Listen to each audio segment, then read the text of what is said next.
नमस्कार दोस्तों, कैसे हैं आप सभी। इस सेशन में आप सभी का हार्दिक स्वागत है। दोस्तों, आज हमारी इंग्लिश ग्रामर की टाइम एंड टेंस के अंदर दूसरी क्लास है और टाइम और टेंस के अंदर आज हम प्रेजेंट इंडेफिनिट टेंस को समझेंगे। प्रेजेंट इंडेफिनिट टेंस क्या होता है, क्या इसकी थ्योरी है, क्या इसके रूल्स एंड रेगुलेशंस है, इन सब चीज़ों को आज हम सीखेंगे। तो आप सभी कॉपी पेन लेकर बैठ जाइए, आप सभी जो है कॉपी पेन लेकर बैठ जाइए और अपनी नोटबुक में चीज़ों को यदि आप नोट करते हुए चलते हैं तो यह आपके लिए एक प्लस पॉइंट होगा। ठीक है, चलिए तो देखिए हम आज की क्लास को स्टार्ट करते हैं। तो आज का हमारा टॉपिक है प्रेजेंट इंडेफिनिट टेंस। कौन सा टॉपिक है? Present indefinite tense.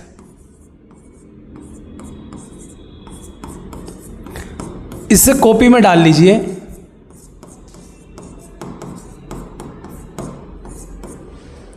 Present indefinite tense. तो मैं आपसे ये जानना चाहता हूँ कि प्रेजेंट इंडेफिनिट टेंस से आप क्या समझते हैं। ठीक है ना। What is definition? What is definition? इसकी डेफिनेशन क्या है? What is definition? डेफिनेशन क्या है? प्रेजेंट इंडेफिनिट टेंस की डेफिनेशन क्या, परिभाषा क्या है? तो यदि आप ये सोचते हैं कि जिन हिंदी वाक्यों के अंत में ता है, ती है, ते हैं, ये शब्द आते हैं, वही क्या कहलाते हैं? Present indefinite tense. तो हम इन चीज़ों को देखिए, जैसे कि आप लिखते हैं, ये देखिए, जैसे कि आप लिख देते हैं कि जिन हिंदी वाक्यों के अंत में, जिन हिंदी ऐसा है, जिन हिंदी वाक्यों के अंत में ता है, ते हैं,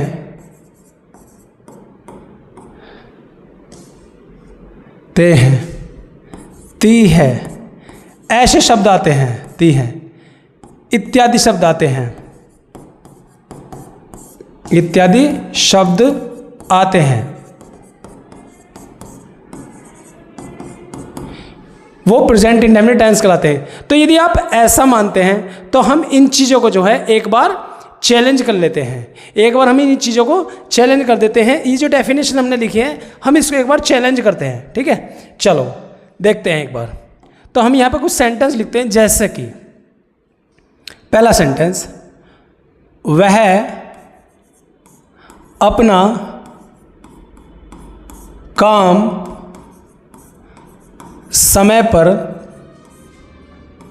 करती है। हमने ये लिखा पहला सेंटेंस। दूसरा सेंटेंस देखो, जैसे कि वे हमें रोज़ाना गणित पढ़ाते हैं। हमने ये लिखा गणित पढ़ाते हैं। वे हमें रोज़ाना गणित पढ़ाते हैं, ये लिखा हमने। ठीक है, और देखो, दो और दो, दो और दो चार होते हैं। दो और दो चार होते हैं। ठीक है, ये देखो। दूसरा ये देखो कि मानव शरीर में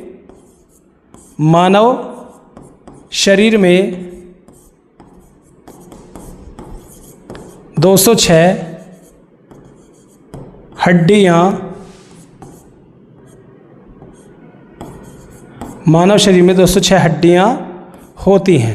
हमने ये लिखा होती हैं, हमने ये लिखा। और देखो, हमने कहा प्रकृति में बहुत सी प्रजातियां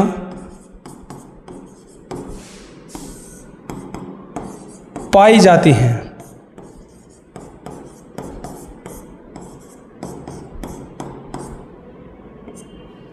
ठीक है, तो दीज आर द सेंटेंसेस, ये आपके सामने सेंटेंस लिखे हुए हैं जिन्हें आप ये कहना चाह रहे हैं कि जिन हिंदी वाक्यों के अंत में ता है, ती है, ये शब्द आते हैं वो प्रेजेंट इंडेफिनिट टेंस कहलाते हैं।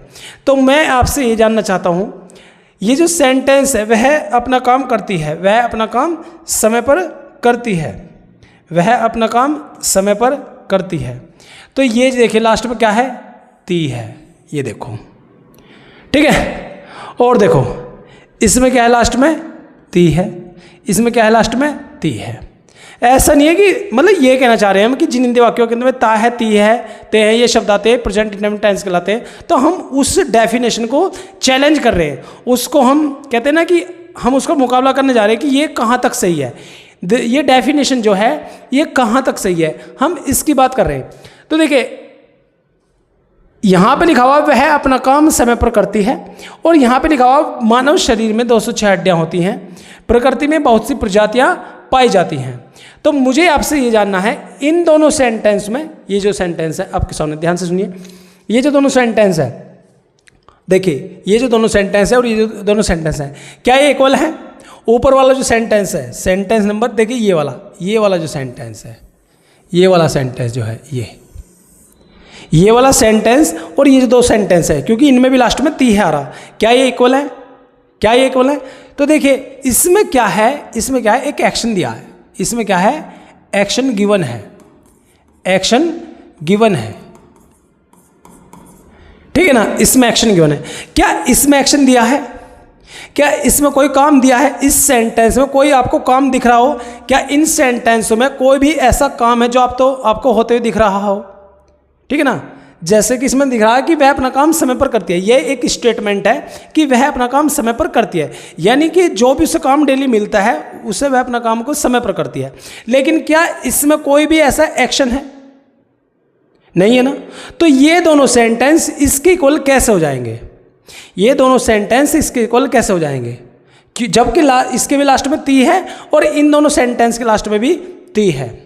तो ऐसा नहीं है, यहाँ पे आके जो हमारी डेफिनेशन जो है ये फेल हो गई है कि जिन हिंदी वाक्यों के अंत में ता है, ती है, ते हैं आते हैं, ये शब्द क्या कहलाते हैं? Present indefinite tense. ये जो डेफिनेशन है हमारी यहाँ पे आके जो है गलत हो गई है। मैं बताता हूँ इसकी रियल डेफिनेशन क्या है। देखिए रियल डेफिनेशन ये है, देखिए रियल डेफिनेशन जो है ये है, ये जो है गलत है, ये वाली जो है, तो हम इसे हटाते हैं, इसे हम हटाते हैं और हम इसकी सही डेफिनेशन लिखते हैं। देखो जैसे कि a process that starts from infinite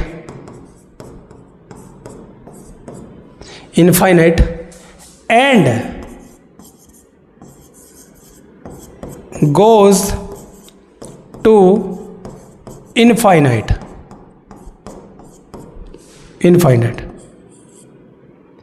is called present indefinite tense. Present indefinite tense, ठीक है ना, प्रेजेंट इंडेफिनिट टेंस। जैसे कि एग्जाम्पल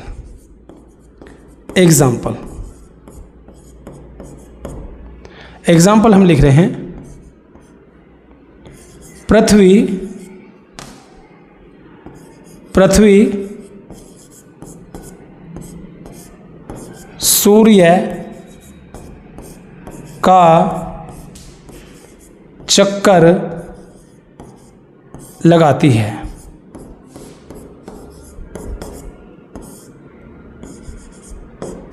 ये हमने सेंटेंस लिखा आपके सामने, पृथ्वी सूर्य का चक्कर लगाती है, यानी कि एक ऐसी प्रक्रिया जो अनंत से शुरू होती है और अनंत तक जाती है, ठीक है ना। एक ऐसी प्रक्रिया जो अनंत से शुरू होती है और अनंत तक जाती है, प्रेजेंट इंडेफिनिट टेंस कहलाती है। एक सेकंड, एक मिनट रुकना जरा।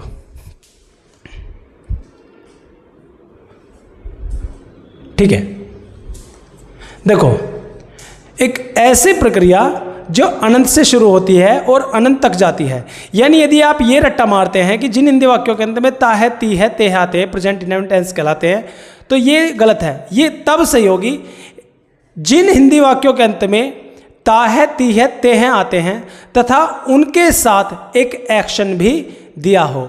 उनके साथ उस सेंटेंस में जो है एक वर्ब या एक एक्शन भी दिया हो, एक वर्ब या एक एक्शन भी दिया हो, काम होना चाहिए उस सेंटेंस के अंदर, काम जरूर होना चाहिए, तभी वो सेंटेंस प्रेजेंट इंडेफिनिट टेंस कहलाएगा, तभी वो सेंटेंस प्रेजेंट इंडेफिनिट टेंस कहलाता है। देखिए जैसे पृथ्वी सूर्य का चक्कर लगाती है, तो इसमें जो एक्शन है, इसमें जो एक्शन है, एक्शन वो क्या है, चक्कर लगाना।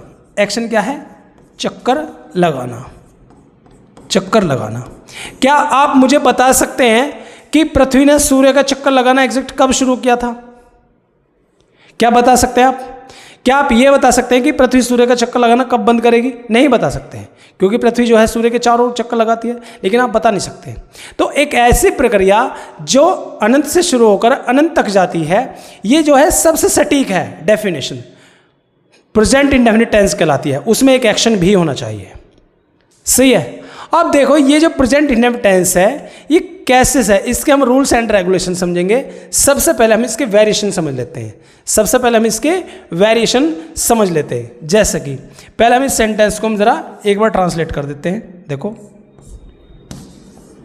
देखो, the earth moves around the sun, the earth moves around the sun. ये तो सेंटेंस है, ट्रांसलेट कर दिया हमने। ठीक है, अब हम इसके जो है वेरिएशन समझ लेते हैं।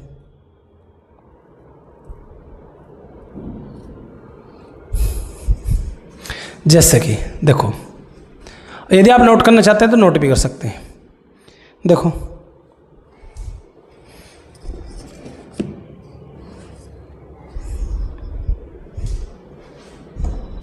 सबसे पहले होंगे हमारे नियमित कार्य, सबसे पहले होंगे हमारे नियमित कार्य।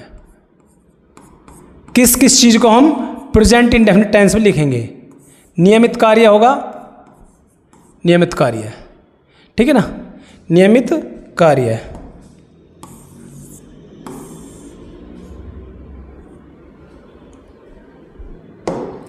नियमित कार्य, नियमित कार्य। फिर होगा हमारा अनियमित कार्य, अनियमित कार्य, अनियमित कार्य। एक होगा हमारा आदतन,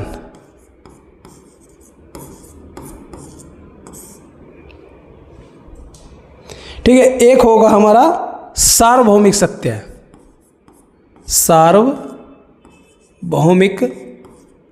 सत्य।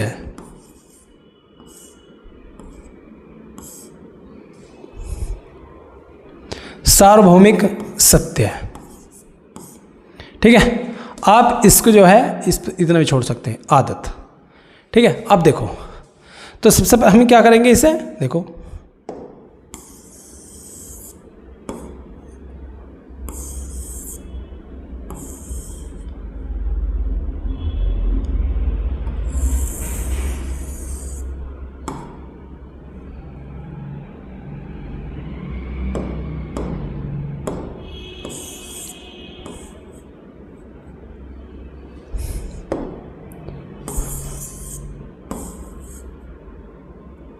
ठीक है। ये देखो सार्वभौमिक सत्य है, इन्हें हम क्या बोलेंगे, देखो इन्हें बोलेंगे हम रेगुलर वर्ब, इसे बोलेंगे हम regular, regular verb, regular verb. दूसरा होगा इरेगुलर वर्ब, इरेगुलर वर्ब।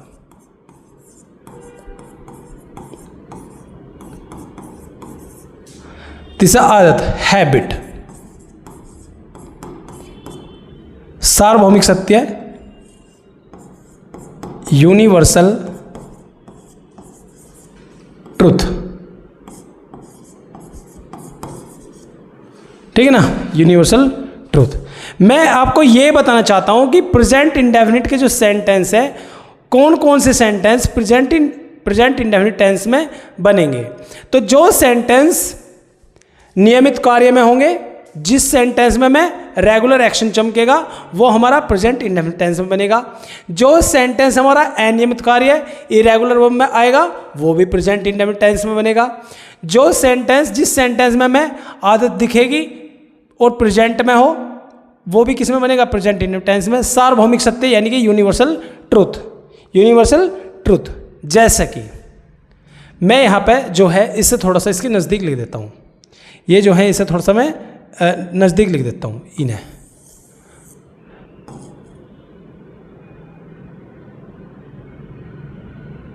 ठीक है, ये मैंने लिखा और मैं इसका कलर अलग हटा देता हूँ, कलर हटा देता हूँ मैं इसका।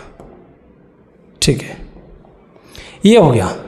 ये आप नोट करते चलिए। देखिए अब मैं इनके सामने जो है एक्शन लिखता हूँ, जैसे कि देखो मैं यहां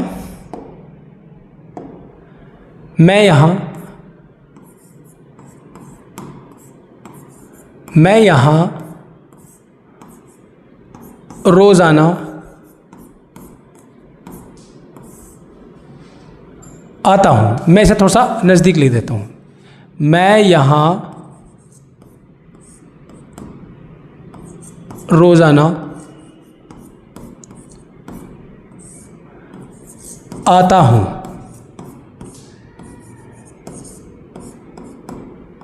ठीक है, नियमित कार्य, ये रेगुलर है। और देखो इरेगुलर, मैं लिखा जापान में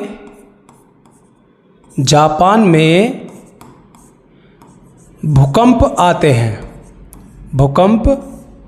हैं, मैंने ये लिखा।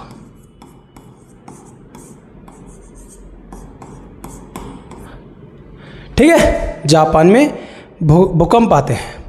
और देखो मैं लिखा वह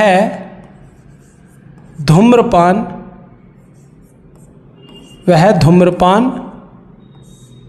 करता है, मैंने ये लिखा। मैंने जो है ये लिखा कि वह धूम्रपान करता है। आगे देखो यूनिवर्सल ट्रूथ, जैसे कि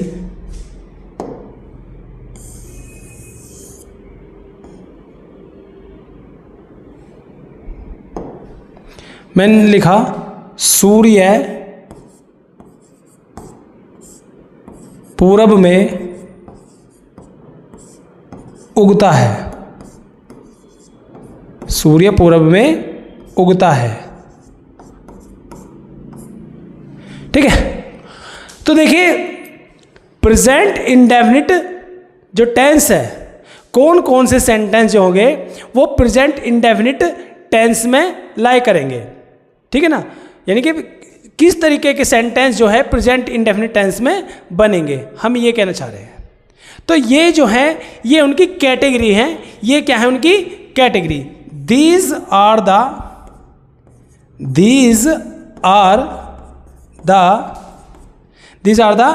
कैटेगरी। ठीक है, तो दीज आर द कैटेगरी, ये क्या है? ये कैटेगरी है। इन सेंटेंसों की कैटेगरी जो है वो प्रेजेंट इंडेफिनिट टेंस में लाई करेगी। देखिए यूट्यूब पे पढ़ने का मतलब यही होता है कि आप चीज़ों को आराम से सीखते और समझते हुए चलें। जो चीज़ आप ऑफलाइन में अच्छे से समझ में नहीं आते वो आप यूट्यूब पे पढ़ लें। ठीक है ना, ये देखिए। तो अब जो है हम इनके रूल सीखेंगे, इनके जो है हम रूल सीखेंगे। आप इन्हें अगर नोट करना चाहते हैं तो नोट भी कर सकते हैं।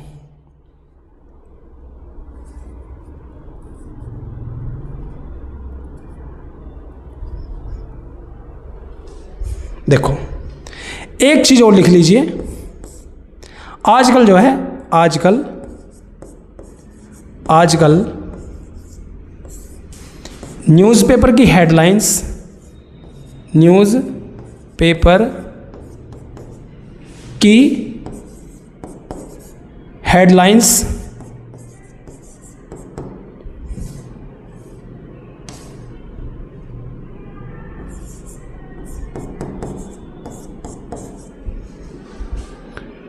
हेडलाइंस एंड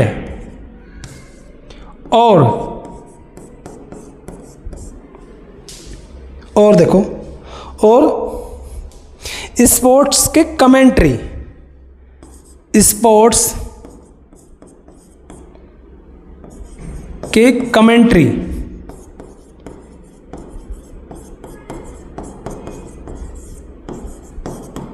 में भी, स्पोर्ट्स के कमेंट्री में भी प्रेजेंट इंडेफिनिट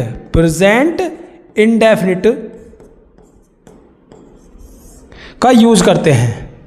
आजकल जो है न्यूज़पेपर की हेडलाइंस और स्पोर्ट्स के कमेंट्री में भी प्रेजेंट इंडेफिनिट टेंस का यूज किया जाता है। जैसे कि अगर कल कोई, मतलब जो कल की घटना, जो पास्ट में, अगर पास्ट में कोई काम हुआ, पास्ट में अगर कोई काम हुआ, लेकिन ज़्यादातर सिंगुलर सब्जेक्ट के लिए होता है ऐसा, ज़्यादातर सिंगुलर सब्जेक्ट, जैसे कि पीएम साइंस ए डील, ऐसा जाएगा, मतलब पीएम मोदी ने जो है एक डील साइन की, ये चीज़ पास्ट में शो कर दिया, लेकिन इसको ज़्यादातर जो है प्रेजेंट इंडेफिनिट में शो कर दिया जाता है, प्रेजेंट इंडेफिनिट टेंस में दिखा दिया जाता है। आप कभी भी देख सकते हैं इस चीज़ को, ये काफ़ी आजकल ट्रेंडिंग में है ये चीज़ें, तो ऐसा भी होता है। मैं आपको इसलिए पहले बता रहा हूँ, कभी कल आप ये कहे कि आपने तो केवल यही पढ़ाया था, ऐसा नहीं है। आजकल ये फ्यूचर के लिए भी जो है ना यूज़ किया जाने लगा है, कि जैसे 4 दिन बाद कोई इंसान या कोई एक्शन होने वाला है, तो उसमें ज़्यादातर जो है प्रेजेंट इंडेफिनिट टेंस का यूज़ कर लेते हैं। जैसे कोई फ्लाइट है, वो 4 दिन बाद उड़ने वाली है, तो वहाँ पे जो है उसकी एक्शन में SEIS का यूज़ लगा देते हैं,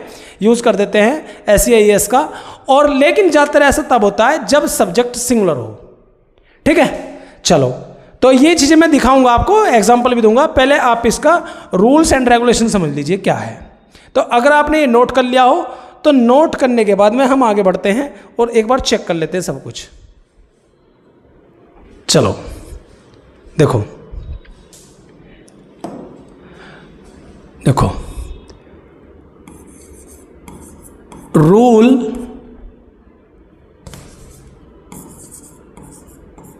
rules of affirmative sentence, rules of affirmative sentence.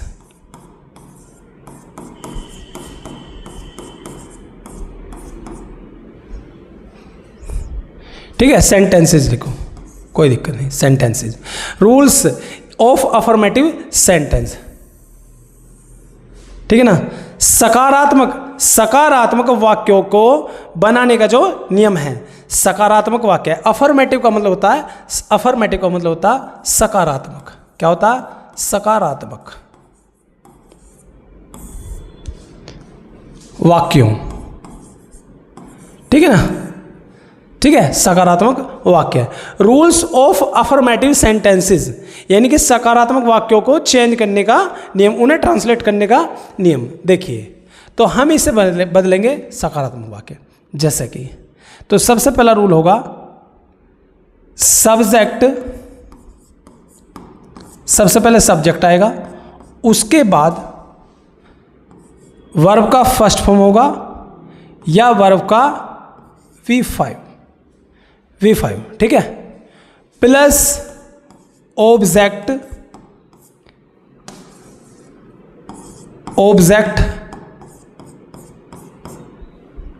या कॉम्प्लीमेंट,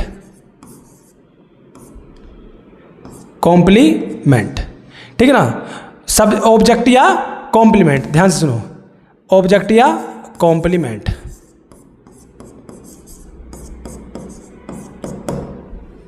ठीक है ना, सब्जेक्ट प्लस में V1 या V5 प्लस में ऑब्जेक्ट या कॉम्प्लीमेंट। अब ध्यान से सुनो, ये V1 या V5 क्या, देखो, यदि सिंगुलर सब्जेक्ट होगा, देखो,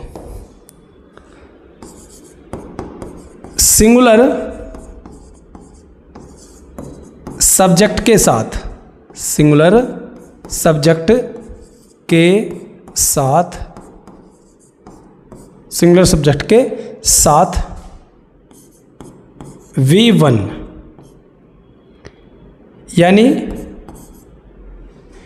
base form of a verb, base form of verb.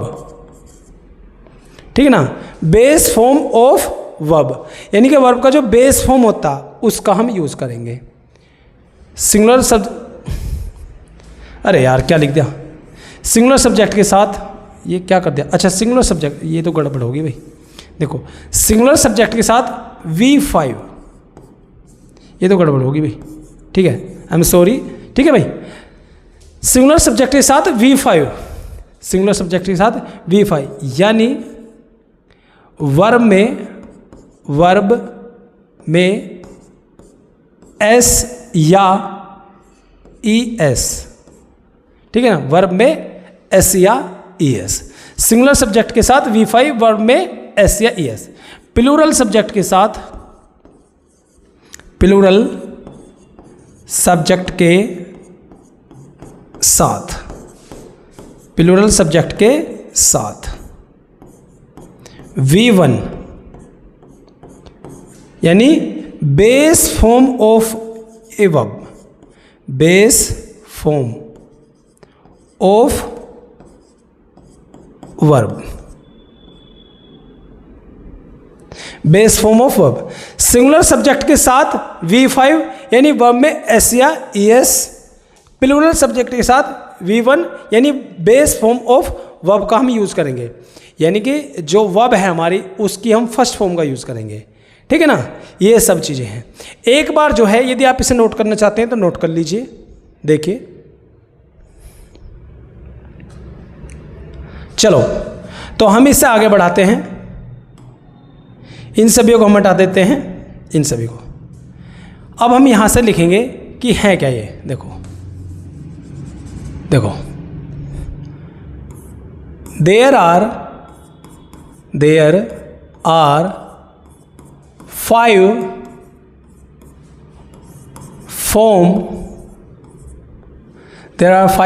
forms of verb, ठीक है, ये रहा। तो हम सबसे पहले लिखेंगे और इन्हें भी हम लिखना शुरू करेंगे, आप अपने आप प्रैक्टिस इन्हें कर सकते हैं। जैसे कि सबसे पहले देखो, सबसे पहले होगा V1, फिर होगा V2, फिर होगा V3, फिर होगा V4, फिर होगा V5, फिर होगा V5, ठीक है। गैप ज़्यादा कर लिया क्या, गैप ज़्यादा कर लिया। V1, V2, V3, V4, V5, ये होगा। जैसे कि हम लिख दें, सबसे पहले हमने लिखा राइट, राइट माने लिखना, उसकी सेकंड फॉर्म क्या है, रोट। थर्ड फॉर्म क्या है, रिटन। थर्ड फॉर्म क्या है, रिटन। फोर्थ फॉर्म क्या है, फोर्थ फॉर्म क्या है, V4, राइटिंग, ठीक है ना, राइटिंग। आगे देखो V5 जो होगा, V5 होगा राइट्स, V5 होगा राइट्स, ठीक है। अब देखो और देखो, जैसे कि हम लिख दें गो, वेंट, गोन, गोइंग, गोज। और देखो